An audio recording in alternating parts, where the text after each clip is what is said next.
Black women in film and television and Herflix hosted a brunch sponsored by Chicken and Egg Pictures and Joanna Plofsky in association with David Lynch Foundation. Make sure that the fans know that you're doing world peace initiatives and you've even met with the UN, correct? Well, I'm doing a film called The Castle in Brooklyn, King Arthur and the Serfdom of Kent. And I've been doing this since 2007. There was a town down underwater. She did this before there was a fire, and then it ends up there being a fire. You're kidding. I'm not kidding. So I don't know anything about this particular case, but we have seen instances where there's a claim that a building isn't sound and there's very little evidence, and then they get torn down. The same way we have emotional connections to our relatives and our friends, we have emotional connections to the buildings. And when those buildings are destroyed, we do mourn them. I said to one reporter, I said, it would have been better if they shot us. It was where they protected their lands. Yeah, they threw off grenades and anyone close to their gate. So I guess this hood's barely. The newer version we're working on, I think, is better. It's more interesting. It may not all be floor area as calculable by the apartment buildings, but there's going to be some sort of tower that Arthur and I worked on in both designs, and it's, you know, in keeping with his vision.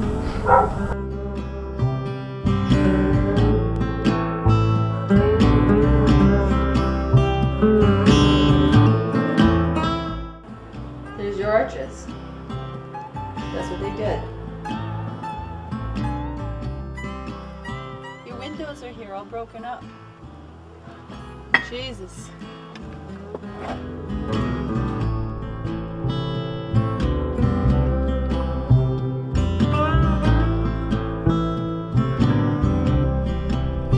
There's been a gross miscommunication. The top floor of the Angel is gone.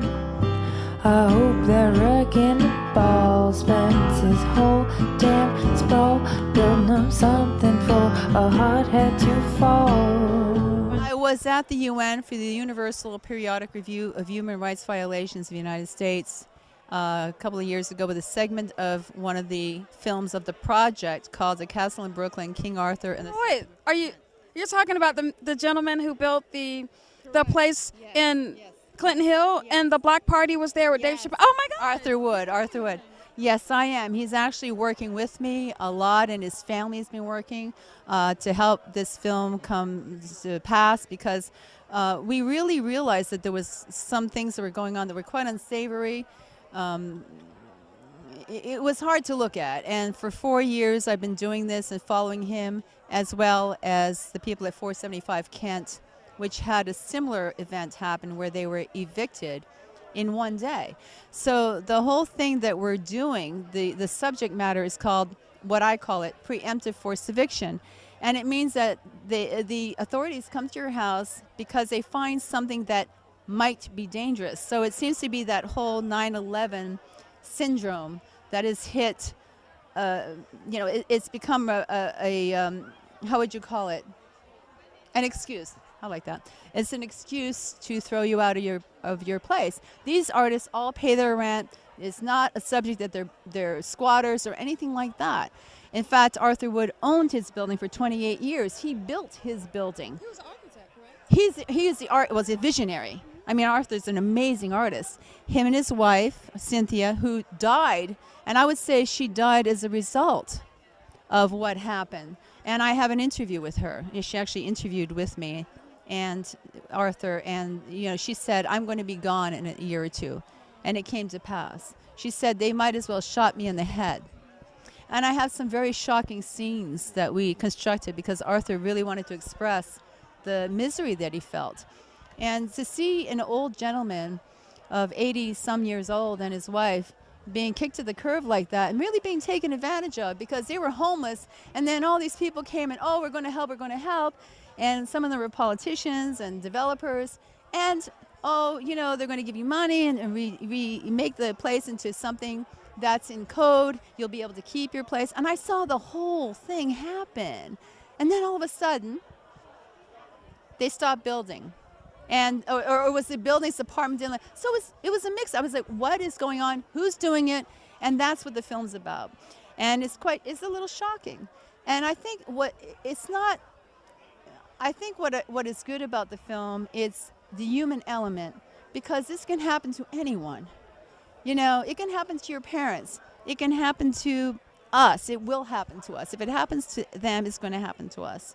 And that's why I'm doing it. And the Kent people of 475 Kent was another situation that they were in lofts. They were paying rent up to $3,000 a month and knock on the door, firemen, police. Oh, there's a matzah factory in the basement and it might blow up.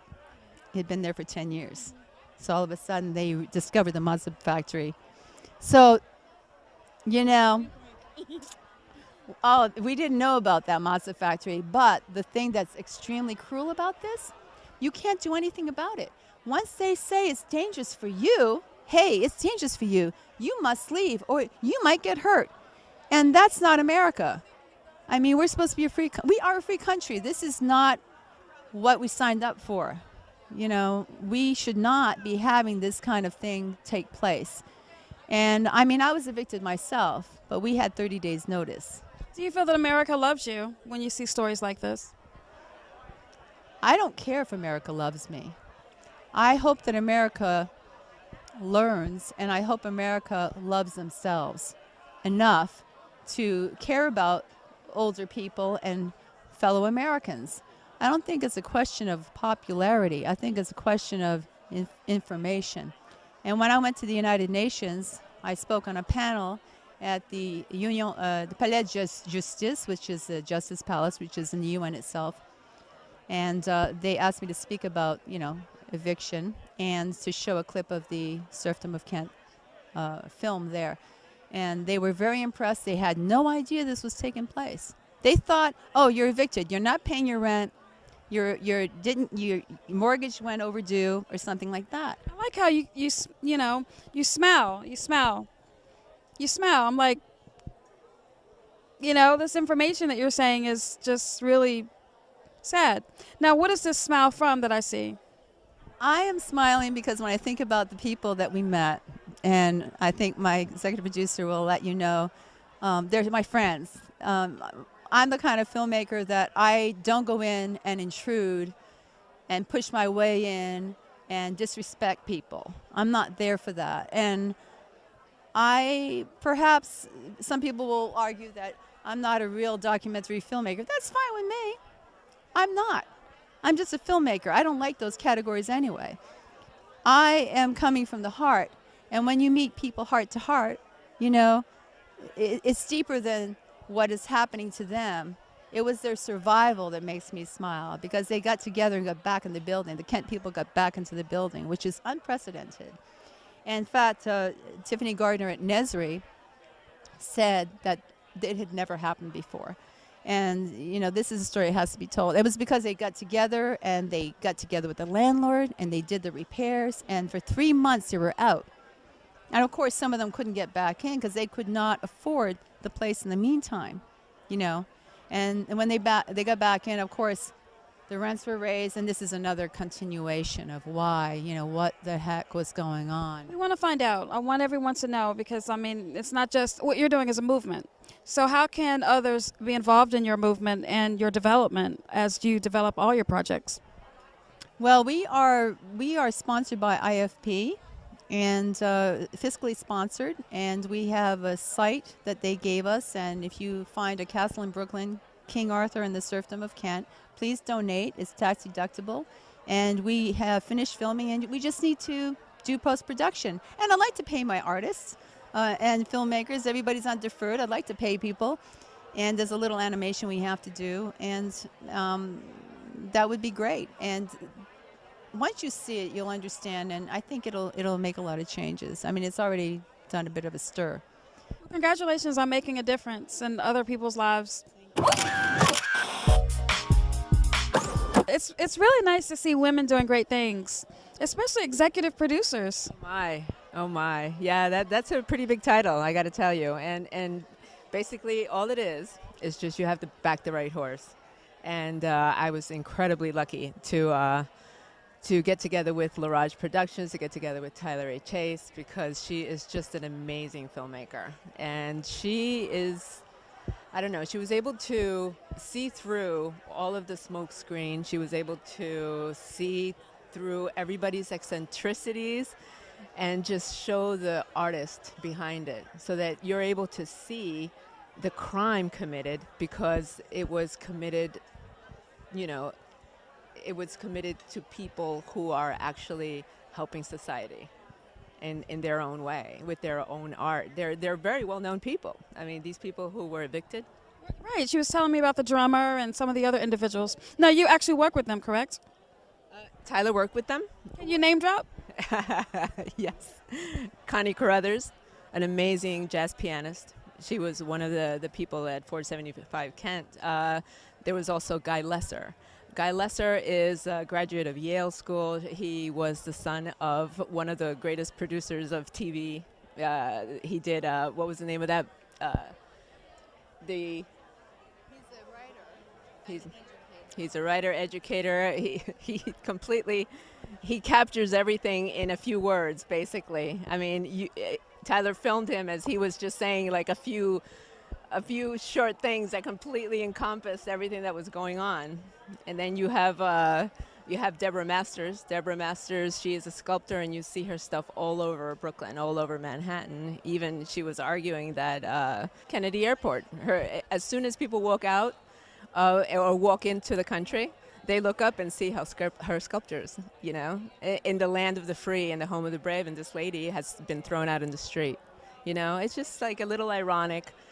These people who have been completely displaced, who were displaced, and if it wasn't for their, you know, their valor and their, you know, the fact that they are very creative and that they got together and actually found a way around things so that they were able to get into the building, it would have been quite the mess. I mean, you see how a lot of people wind up in the street, you know, and they're not necessarily the people who you think, you know, would wind up there, not people who are, you know, very, very poor, or people who can't pay their rent, et cetera, et cetera. It's just, it's very eye-opening, I think.